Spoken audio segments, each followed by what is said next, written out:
Have you ever found yourself looking up at the night sky, staring at the countless stars sprinkled over the black emptiness of space? As you kept looking, its vastness grew and invaded your mind, making you realize the scale of the expanding universe and how small you are in comparison, filling you with a dreadful emotion that can be hard to describe, as if you inadvertently peeked at something beyond yourself. That is what cosmic horror is about.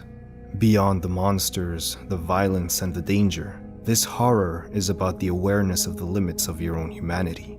Early 20th century writer H.P. Lovecraft wrote extensively on the subject, which is why the genre is also referred to as Lovecraftian horror. His stories often dealt with characters coming face to face with something beyond their understanding. As much as Lovecraft's works have inspired well-known writers such as Stephen King or Neil Gaiman, or even Junji Ito's mangas, his brand of horror has not often been successfully adapted to a visual medium. Unlike slasher movies, possession horror, sci-fi horror, or monster movies, cosmic horror isn't as prevalent on the screen. So why is that? Why is cosmic horror harder to make? Can you describe its form?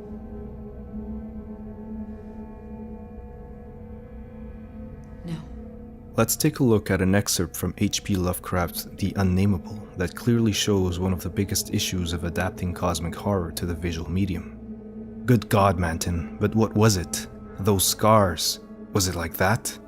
And I was too dazed to exult when he whispered back a thing I had half expected. No, it wasn't that way at all. It was everywhere. A gelatin, a slime, yet it had shapes, 1,000 shapes of horror beyond all memory. There were eyes, and the blemish. It was the pit, the maelstrom, the ultimate abomination. Carter. It was the Unnameable.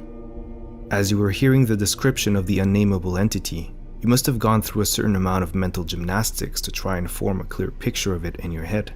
The writer starts by explaining its recognizable forms, but then it shifts beyond comprehension until it becomes less tangible and finally transforms into a concept.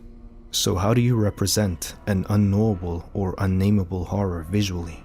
It's hard to think or imagine something greater and bigger than yourself, let alone represent it for all to see. If you give it a shape and put it on screen, it's not unknowable anymore, and therefore you take away its power. A movie that maneuvers around the visual aspect is The Bird Box. In it, we know that there are monsters so frightening that they cause people to go mad and commit suicide.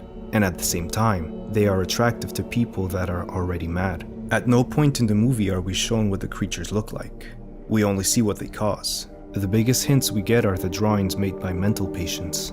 They are vague yet ominous and do not take away from the mystery. Omitting the entity altogether because of its visual complexity is a good route, but we can also find a good example of the opposite being done.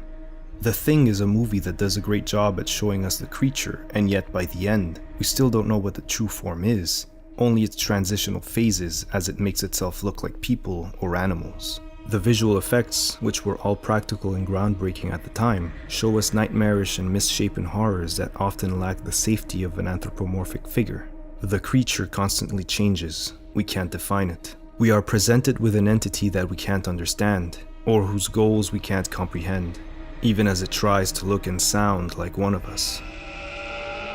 The Thing succeeds in representing cosmic horror, not because of the use of tentacles, a calling card of the genre, but because it honors the changing characteristics of the literary style.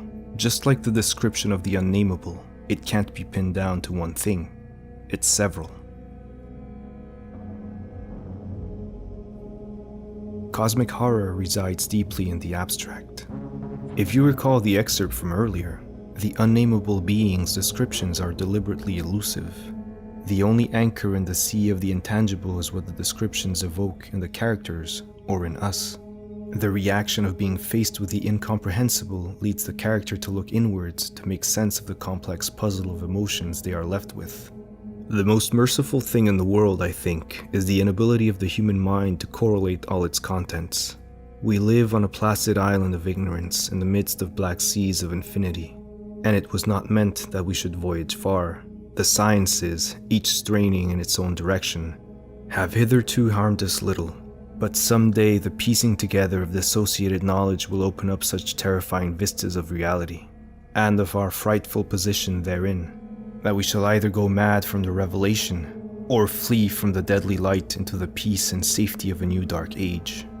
Imagine trying to portray the emotions in the previous passage on the film. Existential dread is an emotion that is difficult to explain. It's a feeling that we rarely experience in comparison to happiness, fear, or anger. On top of its rarity, not everyone can verbalize it or express it in a way that others can understand it. It is often misunderstood or interpreted as something else. Therein lies the hard task of representing those emotions on film and making the audience share those feelings as well. The emotions born of cosmic horror are similar to the genre's monsters. Abstract, not fully formed, hard to harness, hard to describe. It's difficult to show the introspection of a character coming to terms with the fragility of their own humanity. This type of inner monologue is usually best explored in literature, but an intimate inwards realization can be done without having the character say anything. Like in the scene in Annihilation, where the main character is face to face with a being that is emulating her. She slowly begins to understand it without the use of dialogue. Sometimes the best thing to do is to let the visuals speak for themselves. If showing a monster can handicap your movie, so can explaining it. So it was alien. It's like assigning a shape to something that doesn't have any. It's all about balance. Some movies might get the visuals right, but they lack a cohesive or poignant story, and are missing a sense of foreboding or dread. In other cases, the setting is perfect, the mood is just right, but the effects are laughable and far from frightening. If you want to explore cosmic horror but don't have a big budget, the Bird Box's example is one to replicate. Don't show the creatures and let people's imaginations do the work. If you're lucky enough to have a bigger budget and have a lot of creativity, practical effects like those in The Thing or The Void can do the trick. Just don't forget the second and equally important half of the equation when creating the story. Good cosmic horror balances the external aesthetic of a sci-fi movie, but with the internal feel of an existential film. People are so hung up with the aesthetics, the tentacles, and the monster that they fail to explore the bigger questions, because that's even more complex. They themselves don't understand it. Not enough movies go into the abstract of the themes. They stay at the surface level with the visuals, and it's completely understandable. What is the limit of our humanity? What happens when we go beyond it? If something is hard to think about, then it's hard to verbalize. And if it's hard to verbalize, then it's near impossible to show. Thank you for taking the time to watch our video. We invite you to like, share, and subscribe if you haven't done so yet. Until next time.